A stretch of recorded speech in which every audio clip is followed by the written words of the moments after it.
Bismillahirrahmanirrahim. Nah, kita akan masuk ke materi ya anak-anak. Hari ini Ibu membawakan dua materi. Materi yang pertama yaitu unsur-unsur dalam dongeng. Yang kedua yaitu menyelesaikan soal cerita menggunakan sifat pertukaran pada penjumlahan. Nah, tetap semangat ya belajarnya. Langsung saja kita ke materi yang pertama, yaitu tentang unsur-unsur dalam dongeng yang ada dalam muatan bahasa Indonesia. Nah, ada yang tahu belum unsur-unsur itu apa? Kemarin kan kalian sudah belajar tentang pengertian dongeng itu apa, lalu jenis-jenis dongeng itu apa saja. Nah, sekarang Ibu mau memberikan materi tentang unsur-unsur dalam dongeng. Nah, unsur-unsur dalam dongeng ini ada 5. Yang pertama yaitu tokoh. Nah, tokoh itu adalah para pelaku yang ada di dalam dongeng. Jadi, misalkan ada dongeng yang berjudul Si Kancil dan Si Buaya. Nah, biasanya di situ ada kancil dan ada buaya yang merupakan tokohnya, ya. Lalu yang kedua itu latar. Latar itu apa? Latar itu mau tempat, waktu, ataupun suasana dongeng. Misalkan ada dongeng yang berlatarnya tuh di hutan misalkan, atau di rumah. Nah, itu latar atau tempatnya berarti di rumah atau di hutan. Lalu yang ketiga ada watak tokoh. Watak tokoh itu apa? Watak tokoh itu adalah sifat tokoh dalam dongeng. Misalkan tadi dongengnya itu si kancil yang cerdik misalkan. Nah, berarti wataknya kancil itu adalah cerdik. Begitu ya. Lalu yang keempat itu ada alur. Alur itu apa nih? Alur itu rangkaian peristiwa atau rangkaian kejadian yang ada di dalam dongeng. Nah, alur itu terbagi menjadi 3 bagian. Yang pertama ada alur maju, lalu yang kedua alur mundur, dan yang ketiga ada alur maju mundur. Nah, alur maju itu apa sih? Alur maju itu bisa juga disebut dengan kronologis. Nah, kalian sebut saja alur maju ya. Nah, alur maju ini biasanya dongengnya itu dirangkai dari peristiwa awal sampai peristiwa akhir. Jadi berurutan ya. Lalu kalau misalkan alur mundur itu biasanya menceritakan peristiwa masa lalu di tengah atau di akhir cerita. Jadi alurnya mundur. Lalu alur maju mundur nih terakhir. Jadi alur maju mundur ini kadang di awal cerita itu alurnya mundur terlebih dahulu. Lalu di tengah cerita itu maju lagi. Lalu di akhir cerita mundur lagi. Jadi alurnya kombinasi atau gabungan dari alur maju dan mundur. Lanjut. Di sini ada yang kelima yaitu pesan atau amanat. Nah, di dalam dongeng itu juga ada manfaatnya loh. Manfaatnya yaitu ada pesan atau amanat yang bisa kita ambil untuk pelajaran kita di setiap hari, di hari-harinya. Nah, pesan yang ingin disampaikan penulis kepada pembaca itu disebut pesan atau amanat yang ada di dalam dongeng. Selanjutnya, di sini Ibu punya contoh dongengnya ya. Judulnya Si Kura-Kura yang Sombong. Nah, Ibu bacakan. Ada seekor kura-kura yang sombong dan merasa dirinya lebih pantas terbang dibandingkan berenang di perairan. Ia jengkel karena memiliki tempurung keras yang membuat tubuhnya terasa berat. Ia pun kesal melihat kawan-kawannya sudah berpuas diri dengan berenang. Saat melihat burung yang bebas terbang di langit, kejengkelannya kian bertambah. Suatu hari, kura-kura ini memaksa seekor angsa untuk membantunya terbang. Si angsa setuju. Ia mengusulkan agar si kura-kura berpegangan pada sebatang kayu yang akan diangkatnya. Karena tangan kura-kura agak lemah, ia menggunakan mulutnya yang lebih kuat. Ia pun akhirnya bisa terbang dan merasa bangga. Melihat teman-temannya yang tengah berenang, ia ingin menyombongkan diri. Ia lupa bahwa mulutnya harus terus dipakai untuk menggigit kayu. Ia pun terjatuh dengan keras.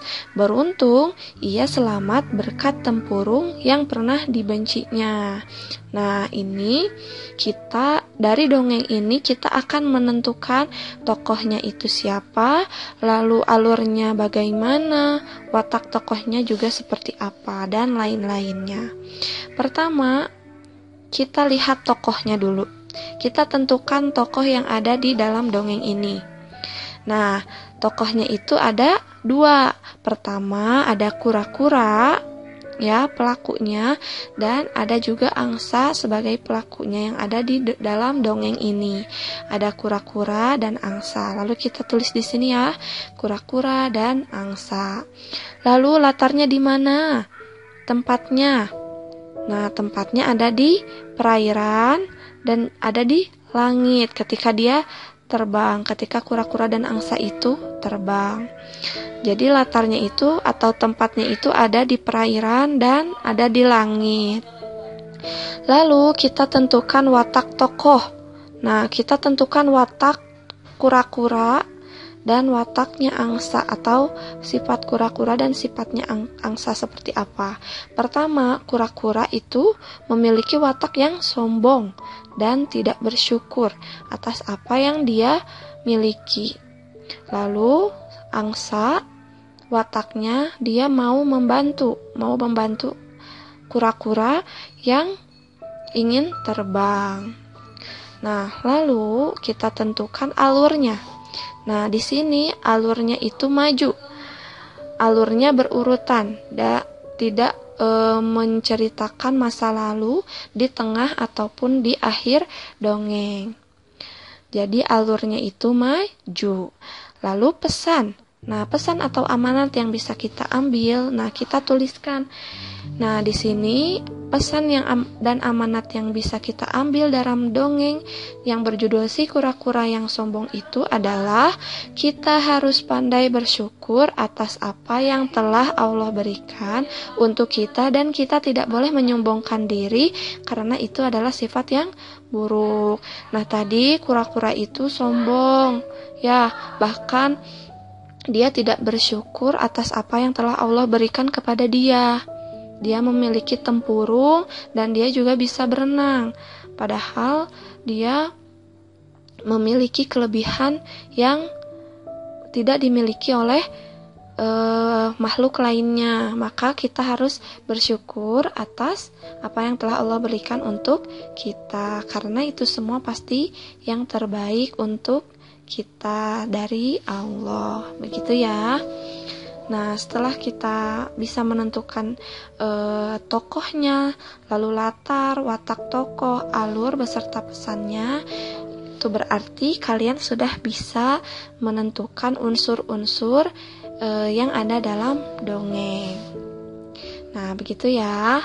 Selanjutnya kita akan membahas tentang materi yang kedua, yaitu menyelesaikan soal cerita menggunakan sifat pertukaran pada penjumlahan yang terdapat dalam muatan matematika.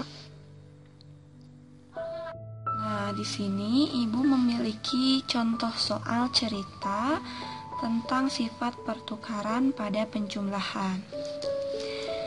Nah, soalnya seperti ini. Di dalam toples A terdapat 15 buah kelereng. Lalu ditambah lagi 11 buah kelereng. Sedangkan di dalam toples B terdapat 11 buah kelereng.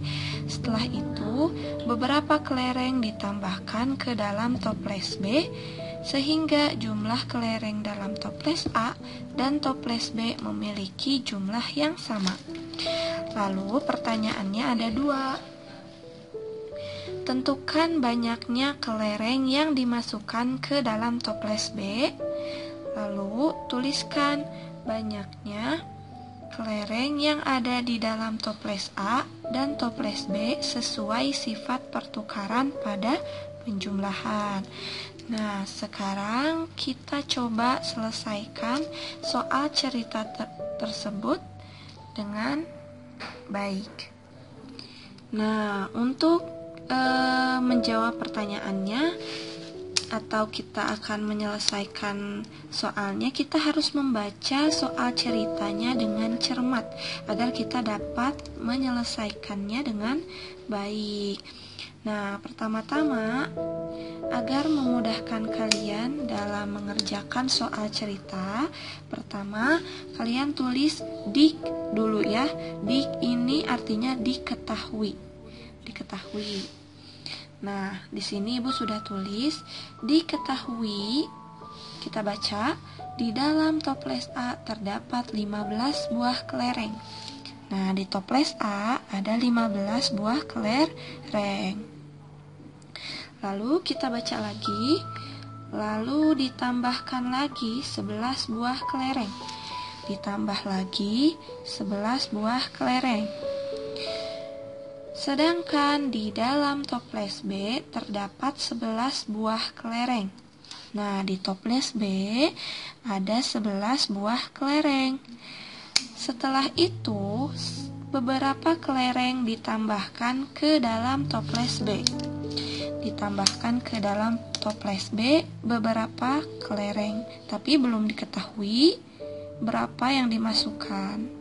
Oke, kita kasih tanda tanya. Nah, berapa? Di mana ya soalnya? Ini ya. Nah, sehingga jumlah kelereng dalam toples A dan B memiliki jumlah yang sama. Nah, toples A dan toples B memiliki jumlah yang sama. Coba kita jumlahkan terlebih dahulu yang toples A ya, karena dia angkanya sudah lengkap. Berarti 15 ditambah 11 ya. 15 ditambah 11 6 2. Oke, berarti hasilnya 26. Kita tulis di sini 26. Lalu dikarenakan toples A dan toples B memiliki jumlah yang sama, berarti toples B juga jumlahnya 26. Nah, begitu ya. Jadi kita tinggal cari yang tanda tanya ini.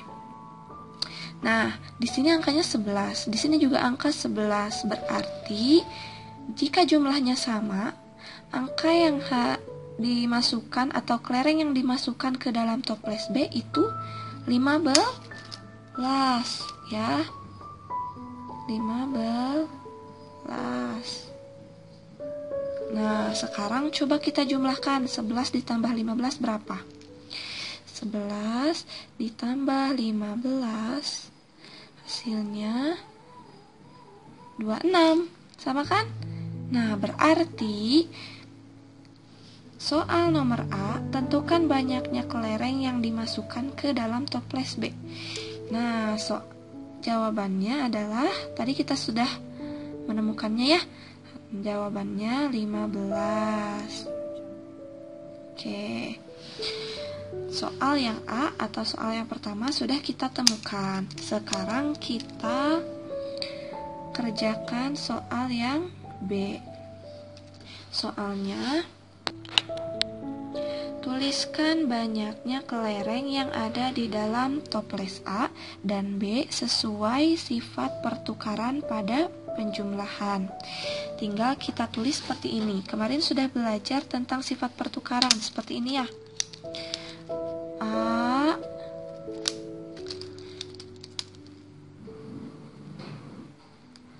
A dan tambah B sama dengan B ditambah A.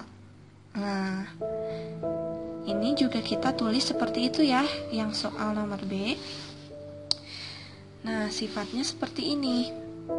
Sifat pertukarannya Toples A itu 15 ditambah 11. Nah, lalu kita tulis yang toples B sama dengan 11 ditambah 15. Nah, sudah selesai. Jadi jawabannya yang A itu 15 dan yang B itu 15 tambah 11 sama dengan 11 ditambah 15 ya. Hasilnya sama 26. Begitu. Jadi kalau misalkan ada soal seperti ini, kalian jawabnya seperti ini ya. Seperti yang Ibu contohkan.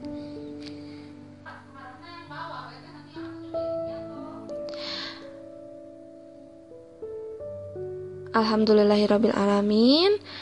Materi hari ini sudah selesai. Sekian dari Ibu. Wassalamualaikum warahmatullahi wabarakatuh.